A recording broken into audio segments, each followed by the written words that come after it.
Greetings, unsettled souls, and welcome to The Correct Views. Sam I.B. DeGangi reporting for the Media Speaks, and we're going to charge into the news because I have a whole bunch of it. I also want to give a shout out to Neopa Radio, who is going to be syndicating the show. We're jumping through exactly how to make sure the feed goes into what they're doing, but it's going to be happening, and it's going to be great. Nuclearnews.net, there's a hyphen in the middle to mess you all up. Harvard professor warns on the hazards of cumulative low-level radiation. Now, paying attention to this is going to be very, very important because I know most of you know what cumulative means, but some of you may not be understanding why it's applicable. Anything that is cumulative gets worse every time you're exposed to it. And for the most part, there isn't a way to make it non-cumulative or to get rid of the damage. It gets worse every time, and very few things will make it better. Yes, bentonite clay, vitamin C will take some nuclear elements out of your body. But for the most part, once it's there, every time it's there, it gets worse. How many of you know what XP is, where people can't be in sunlight? Every time they get in sunlight, it takes them one step closer to their death. And there isn't a time that they can take the damage back. Cumulative means progressively worse. We're going to find out that food does it in a little bit. That's why I'm saying to pay attention. We're going to stay on topic. Fukushima for the first one. California newspaper, health effects in U.S. from Fukushima radiation. A Stanford professor. Am I concerned? Yes, I am. That's because I know radiation. There's increased risk. Avoid radiation as much as you can. UC Berkeley, nuclear professor, everyone is really scared of it. That's what the problem is. And there's a link on E&E News for the quote. La Jolla Light, California newspaper, Yahola maybe. Scientists weigh in on status of radioactive waters from Fukushima reaching the California coast. The potential health effects cut to the heart of the contemporary scientific debate on the biological consequences of low-level radiation. So what I'm talking about, for those of you that are new to the topic, longtime viewers, bear with me. The meltdown, melt through, melt out, that happened in Japan in 2011, March, is still, as you hear this, at 4:32 in the morning, 7/17/2014, the meltdown is still occurring and still poisoning the food supply that is coming out of California. Now, I know how much produce and nuts and things like that California produce. You want to limit as much food as you can from California, particularly milk. California is the main issue with these milk problems we're having because cesium adheres to milk. And California is glowing. Am I saying that you should not live in California, Oregon, Alaska, Hawaii? Yes, that's exactly what I'm saying. I'm glad we're clear. I wouldn't want to be ambiguous. I've got some quotes here for all the people that think that radiation isn't a big deal out there. And I would advise you to heed them and pass them on to others who you care about. Dr. Herbert Abrams, Harvard and Stanford University professor of radiology and principal researcher for the National Research Council study, quote, biological effects of ionizing radiation, who testified before Congress about its conclusions, says the underlying premise that has to be considered as you talk about radioactivity, the water, that'd be the ocean, and people being exposed to it, is that the effects of radiation are cumulative. What is the turning point? Common sense is to avoid radiation as much as you can. With the radiation from Fukushima predicted to linger here for years, Abrams said the potential dose should not be dismissed as negligible. In other words, oh, don't worry about it. It's background radiation. It's harmful. Don't listen to that. That is an incorrect view.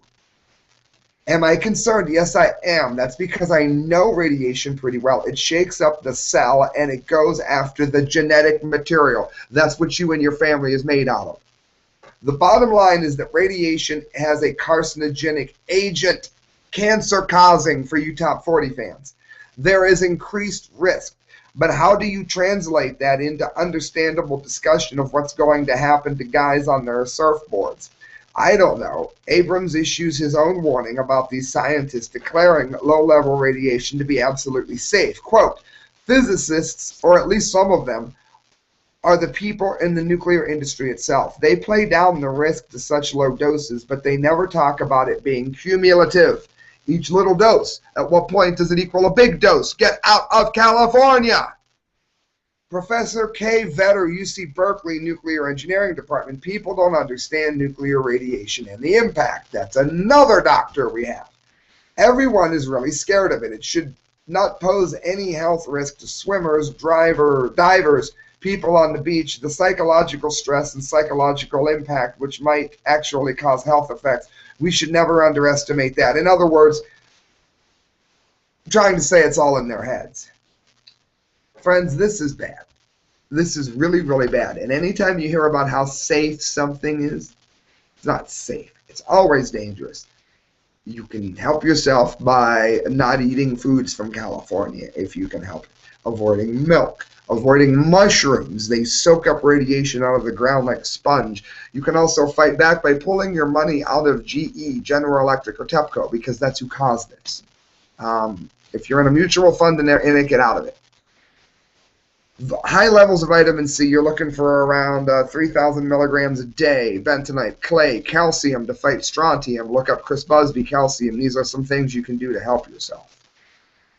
Economic collapse, Michael Snyder. Big corporations have an overwhelming amount of power over our food supply. This is important.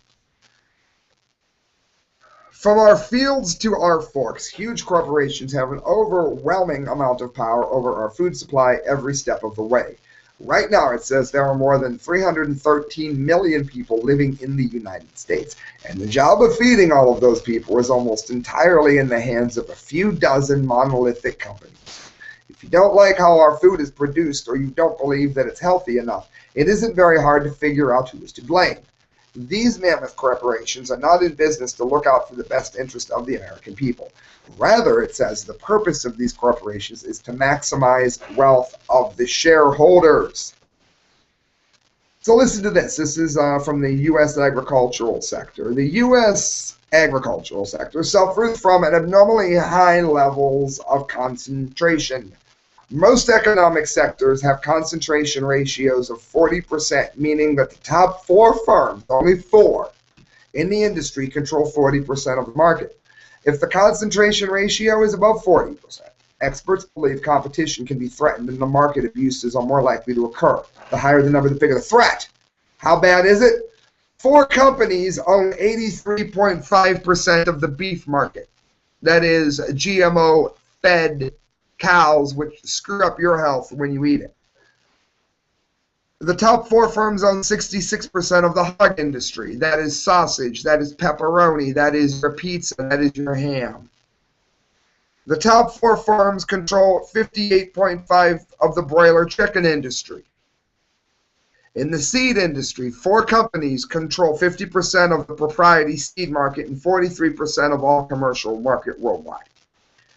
Lastly, when it comes to genetically engineered crops, that is to say poison, just one company, Monsanto, boasts control of over 85% of U.S. corn acreage and 91% of soybean acreage. Soybean, most of what's in Taco Bell. So who are these companies that are causing all this trouble and who are jeopardizing our health? I'll name names. I've got no problem with it. We are looking at Kellogg's, PepsiCo, Nestle, Coca-Cola, Mars, and Mondelez. How can you help? You can pull your money and your stocks out of there. You can make sure that when you buy something, it's not a branch off of those. How do you know? Look the article up. Economic Collapse, Michael Snyder. They've got an entire chart there. Don't like Michael Snyder? PrisonPlanet.com. The chart is right there. It says that the distributors of this food are not very good citizens either. Among the windmills and pre-salt bushes of San Giorgio Pass, a nondescript beige building stands flanked by water tanks. A sign at the entrance displays the logo of Arrowhead 100% mountain spring water, with water flowing over the snowy mountain. Semi-trucks rumble in and out through the gates, carrying load after load of bottled water. What's the problem with this, you might ask? The plant, located on a Morongo Band of Mission Indians Reservation, has been drawing water from wells alongside a spring in Malheur Canyon for more than a decade. But as California's drought, which is not caused by global warming, it's just a normal cycle, it's always happened for the last 1,000 years of recorded history. Some people in the area question whether it's such a good idea because of the drought. And there's people literally, they can't even water their lawns, they can't wash their cars, they're literally having barely enough to even survive on, and they're drawing water out of the well and selling it to people.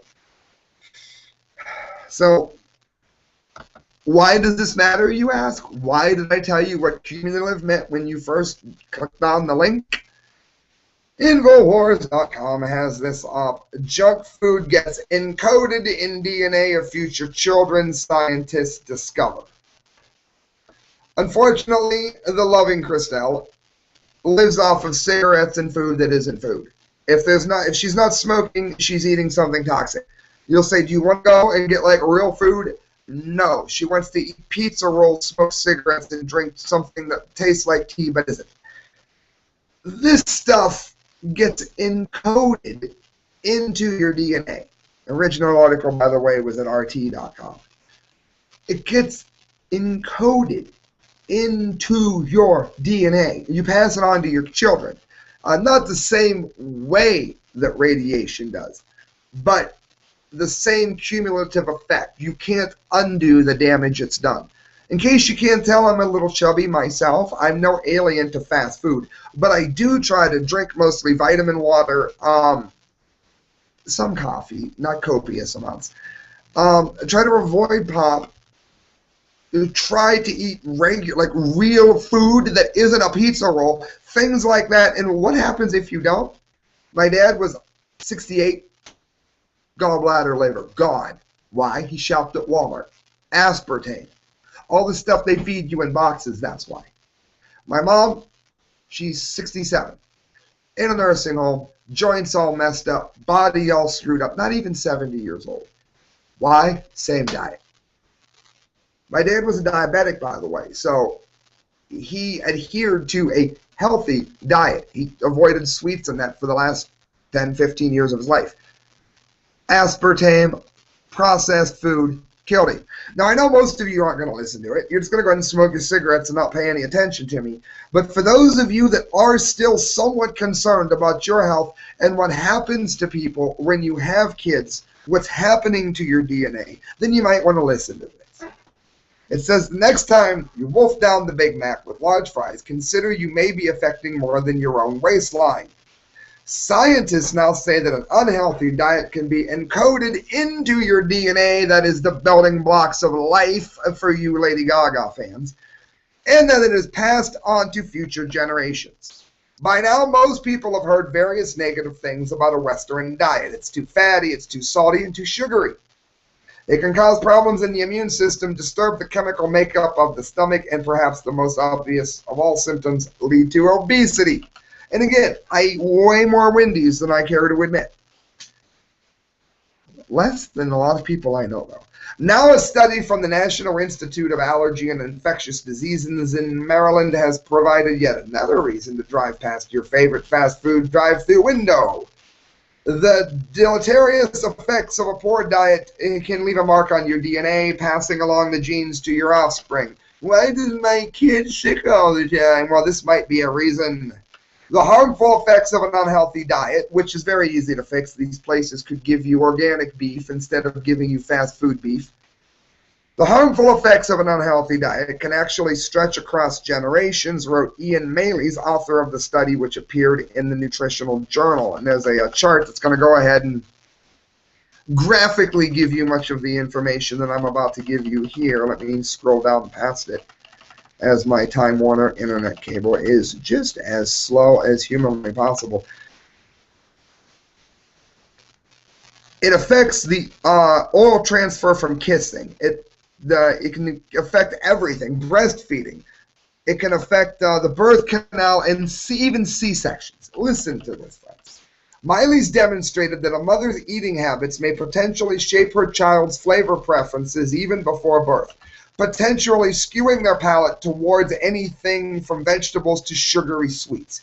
Passing along the proverbial sweet tooth could contribute to a child's propensity to become obese at some point in his or her life.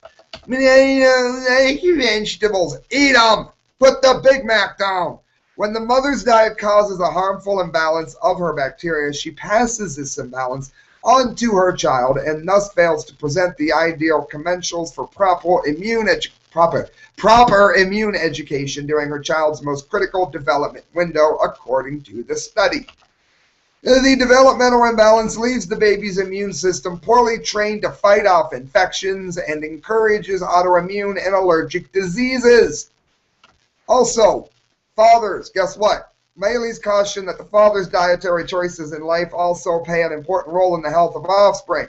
The paternal DNA can also be inherited by the offspring and could alter early development of the immune system. Basically, what's being put in our food, our cheeseburgers, our processed garbage, your pizza pockets, whatever, isn't just making you fat, isn't just giving you cancer, isn't just giving you diabetes. It's changing the structure of the building blocks of life itself. Friends, you're listening to The Correct Views. If you're in Canton, Ohio, you may want to check out the Arcadia Grill on Court Avenue. Tell you what else you might want to do. You might want to go ahead and check out Mike McLaughlin. He's at Facebook.com. One of the most prolific, thought-provoking authors that you're going to find today. You're going to find him. Go to Facebook, Mike McLaughlin. Vampire stories, poetry, you name it. He writes it. It's really good. He sells them at reasonable rates. You can also find my work on Amazon.com, Kindle House Publishing. Asleep Unknowing. It's a really gory, thought-provoking story. It's a combination of social commentary and horror. I have The Lucky Leprechaun. It's like a Tales from the Crypt kind of story. It's 99 cents. 99 cents! And I also have The Risen. It's a factual piece. It's a persuasive essay that proves that Christ rose from the dead and does so without using the Bible to do it. So, you get a chance and you'd like to find something interesting, that is where you may want to look. Friends, prisonplanet.com, Agenda 21 equals death. Am I saying we should get out of the United Nations? Yes, that's exactly what I'm saying. Why? One world government has been warned about for years. Every time anybody ever gets close to it, something like Hitler happens. Rome, anyone? Also, let's not forget that there are a lot of extremist Muslim nations in the UN that outnumber the Christian organizations. So they go in every direction that pushes some form of Islamic obedience onto all the other nations in it. Let Islam be Islam. Let the West be West. Let countries be countries. How about that? Signed in 1992 by multiple nations, including the United States, the United Kingdom, the United Nations, Agenda 21, Sustainable Development. Agenda 21 is Agenda 666. Is an urban planning action plan which calls for governments to eventually take control of all land use without leaving any decision-making in the hands of private property owners. Does that sound like America? No. So why is America in the UN? Why did we sign on to this? I couldn't tell you, other than the fact that our country is being taken over and taken away from us.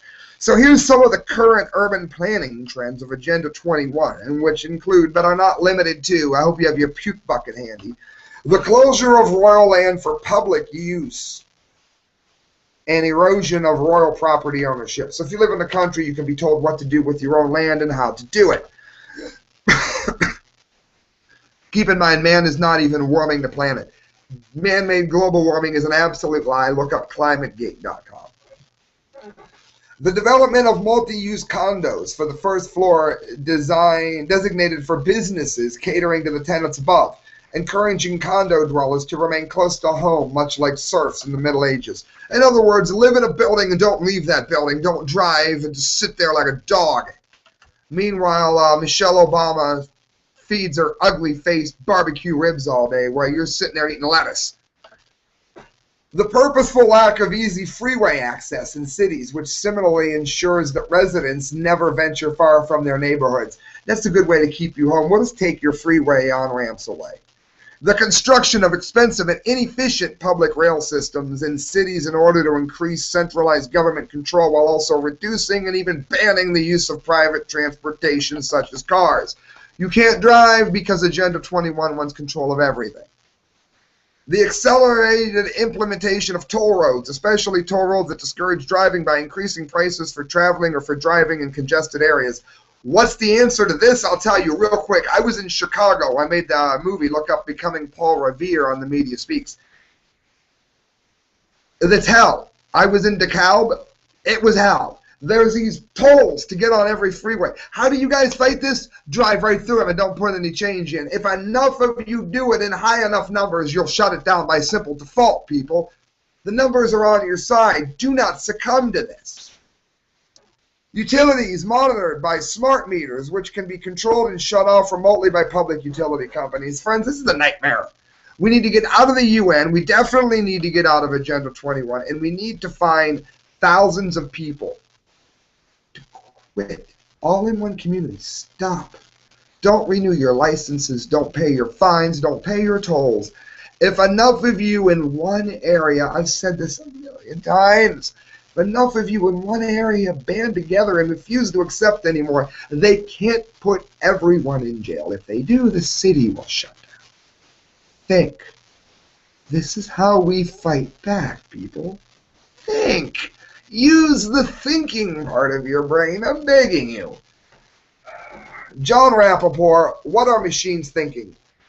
I love this article because Mark Dice, I love Mark Dice to death. I love a lot of these people to death. They keep saying that the singularity of man's going to marry a machine and the machine is going to think. And the machine's going to kill us because it's able to think. Machines are never going to be able to think. Quit reporting on this nonsense. We need to be more worried about what the machines are being programmed to do. This is the best article I've ever seen. Mark Dice, I know this is going to get back to you. I love you to death. But no, machines do not think. This is not the great problem we have in our future here. One scenario is that the machines will seek to turn humans into cyborgs. This is nearly happening now, replacing faulty limbs with artificial limbs. What a stupid quote.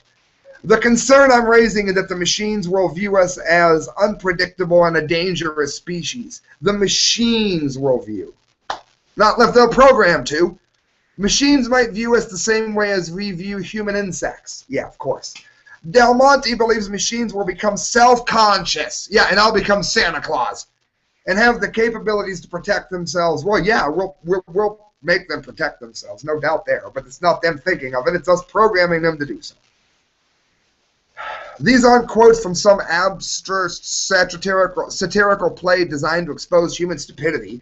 They're quotes tendered by physicist Louis de Monte, the author of The Artificial Intelligence Revolution, Will Artificial Intelligence Serve Us or Replace Us? From an interview with Dylan Love at Business Insider. By 2045, the top species will no longer be humans, and that can be a problem. We're going to shoot this down point by point here. I love this article. The key to De Monte's approach is, quote, number one, machines might decide to turn humans into cyborgs, and it's already happening with artificial limbs. In other words, just sit there gimpy. You may become a robot if you get a fake leg. Does that sound stupid to you? Me too. What? It says, excuse me, but humans are deciding to put those limbs on other humans. Machines are not. And even in some hospital of the future, if you had an AI android making all the surgical decisions, they wouldn't actually be choosing anything. They'd be programmed by humans. Why is it so hard for technocrats to understand? Because they infuse themselves with the mystical vision about artificial intelligence. They confuse operational compatibility with consciousness. In other words, they confuse how wise a machine looks when you've programmed it with how wise it really is, which is nothing at all. Machines viewing humans, there is no viewing. Machines don't think. They never have, they never will. They perform according to specs. They can be programmed to select from a number of options, the option that fulfills the prime directives humans have given them. And that process of selection is carried out according to patterns originally installed by humans. We don't need robotic humans. There aren't going to be any robotic people. They can be programmed, there is no mystery here, it says. No mystical leap across barrier between non-conscious and conscious. But somewhere up the line, humans can be propagandized to believe that machines are alive and have rights, which they don't. I can't even believe I'm reporting on this. Technocracy abounds with a titanic amount of sheer BS. It's founded on severe apathy and degrading cynicism about what humans really are. So machines become the new gods. The cheese melt theory of collectivism feeds directly into the worship of machines. Individuals are weak and helpless. Therefore, they have to melt down into a collective glob in order to survive. And from the collective point of view, machines loom up as the most powerful entities in the world. Bow and pray the allegiance to artificial intelligence. Exactly. That's what people think is going to happen. It says again, humans invented these machines in the first place. But that's scrubbed from the equation. It's old news, hardly worthy of mention. God or life consciousness, it goes on, isn't going to pop up out of the head of some supercomputer in 2045, the designated year for the so-called singularity, when machine intelligence supposedly outstrips our own. In 2045, 56, or the year 3000, do you know what's going to happen? Nothing. Machines will still be machines, doing what they have always done. Yes, a mile-wide computer in the desert may be able to perform more operations than a toaster in a motel in Cincinnati, but the level of consciousness, the level of being alive in both machines is identical. Zero, as in none. The talent that Beyonce has, none. That kind of none. In a significant way, the whole machines will be alive business is a smokescreen utilized to conceal an agenda. That agenda is the overall planning and regulating of the global civilization, getting you into Agenda 21. The spacious propaganda you will find described, satirized in hundreds of science fiction stories goes this way.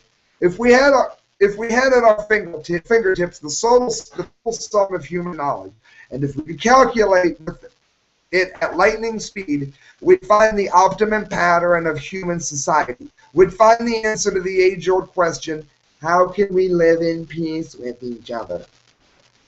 Sheer nonsense, it says. Such calculations, as always, depends on values and ideals, first principles. All solutions flow from these values. You cannot make a Sharia law Muslim except a Baptist Christian. You cannot get a Baptist Christian to find that the way to personal freedom is to obey Satan. There's no way to do that. Conclusions are drawn by human thought processes of which machines have none. Because machines don't discover values. First principles are prior assumptions made by humans. People have been arguing and fighting wars over these principles for centuries. Exactly. Computers are not going to be outthinking us, and we do not need robotic citizens. This whole singularity talk is absolute, utter nonsense. And no one loves science fiction and horror novels more than I do. But come on, people. This is a real quick one. Smugglers throw road spikes at border agents in bold escape attempt. Chase ends in 23 illegal immigrants apprehended at InfoWars, Adam Salazar. This isn't going to go in the direction that you think it is, but I left a comment on an InfoWars comment line, and a slew of people were too stupid to understand what I meant. So I'm going to go ahead and spell it out for you. Over the weekend, the human smugglers led South Texas Border Patrol agents on a harrowing chase spanning 5 towns, which ultimately netted a staggering 23 illegal immigrants. A witness alerted agents after seeing people being loaded into a truck near the border town of Weslaco. Agents attempted to pull the driver over, but he insisted proceeding towards smashing into another car. Unfazed, agents say the driver began lobbing booby traps at his pursuers. The driver reportedly threw out spikes flattening the agent's tires. Cat traps, they're called. Cat spikes, running spikes. You can make them out of sharpened jacks. I'm not interested. You guys already know my take on the immigration. If you entered illegally, you should not be allowed to be here. You should have to go. It also should be easier and cheaper to get in legally than it is. That's my stance. What I've always wanted to see happen is, those freeway turnaround zones that nobody else can use, but cops cut through them all the time, and they sit there with little radar guns and laser guns to give you tickets. Go by there when there's nobody there in the middle of the night.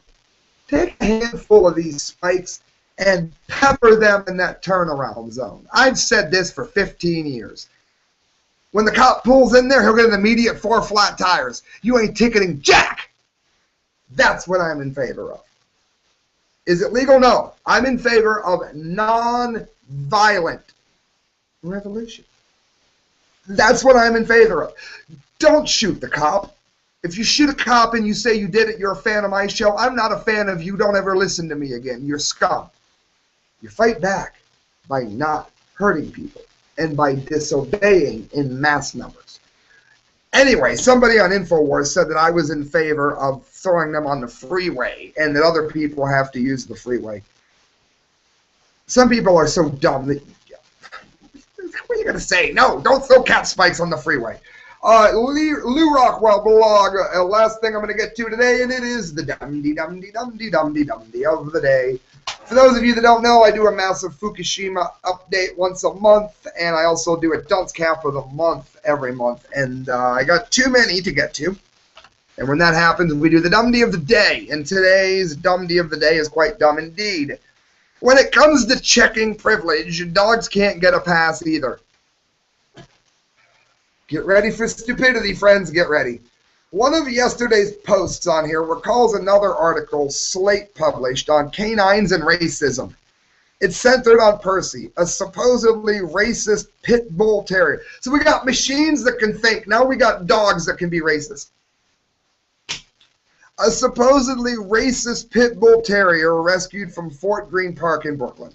It turns out that Percy once growled and barked at a couple of Hispanic men carrying buckets of fish. Well, maybe the dog was prejudiced against the fish, not the Hispanics. And again, I've got Mexican blood flowing through these veins, so don't give me the race card. However, when you read the article carefully, you learn from the family that adopted Percy that not only was Percy good-natured and sweet, he demonstrated no consistent pattern of aggression towards Hispanics or blacks. That is, Slate's case of the prejudiced pit bull was bogus by the article's own contradictions. No matter, the stigmatized Percy began a sort of doggy diversity training under a black trainer, where he improved but apparently still exhibited some persistent episodes of non-racism. This, people, before I get to the last paragraph, this is how a country dies. This is how stupid we get. This is how you end up so stupid there's no hope for recovery, people. Machines don't think, radiation is not good for you, and dogs do not have racial preferences. Butler Schaffer will probably be interested to know that on the news of parrots, a spokesman for parrots said that he was glad that no parrots were involved or deemed to be racist. No spokesperson for bollards or lorries could be found. Maybe Butler can help us figure out if bollards or lorries can be racist too. I'm kind of on the fence, but probably could be swayed either way. If you're completely confused, Google Monty Python bollard parrots and read some of Butler's old posts for the gag. Friends, that is the correct views. Thank you for listening. Do me a favor. Go, if you can, to themediaspeaks.com and look up the work of Kyle Court D. Lake and myself. We're posting all the time. You want to donate to the show? I would love you to donate to the show. Every penny you give me goes to a better show. Give me $100. I'm not going to spend $50 on the show and $50 on me. I'm going to put the entire $100 into the show.